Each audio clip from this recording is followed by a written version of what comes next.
محمد مع أحمد إبراهيم. بصوا. يخضع ثنائي الأهلي يحيى عطية الله وكريم الدبيس لفحص طبي قبل مران الفريق اليوم الأحد الذي سيقام على ملعب مختار تتش لبحث موقفهما من التدريبات الجماعية وحجم الإصابة التي تعرضا لها في مباراة الأهلي وبيراميدز أمس، ومن أجل تحديد مدة غيابهما عن الملاعب. التكملة. وتعرض يحيى عطية الله للإصابة خلال الشوط الأول من مباراة الأهلي وبيراميدز أمس، وشارك بدلا منه كريم الدبيس الذي خاض الملعب هو الآخر مع انطلاق الشوط الثاني للإصابة أيضا. ووفقا للفحوصات الأولية فقد اشتكى يحيى عطية الله من شد في العضلة الخلفية، فيما عانى الدبيس من كدمة في الكاحل.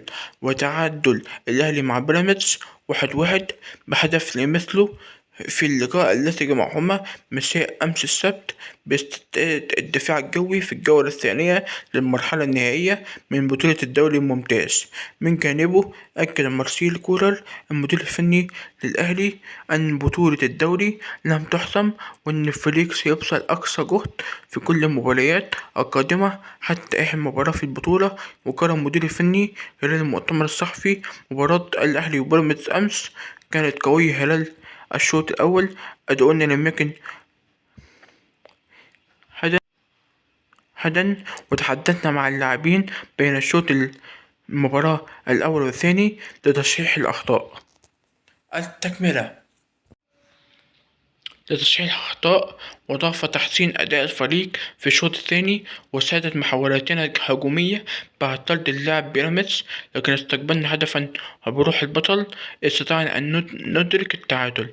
وأشار كولر إلى أن تأخر تسجيل الأهداف رغم طرد اللاعب من بيراميدز بسبب صعوبة المباراة للفريق، مؤكدا أن التغييرات كانت هدفها سيادة الفاعلية الهجومية. وتطرق المدير الفني إلى الحديث عن الإصابات، مضيفا أن الجهاز سوف يتابع حالتي يحيى عطية الله وكريم الدبيس بعد إجراءهما الفحوصات الطبية اللازمة.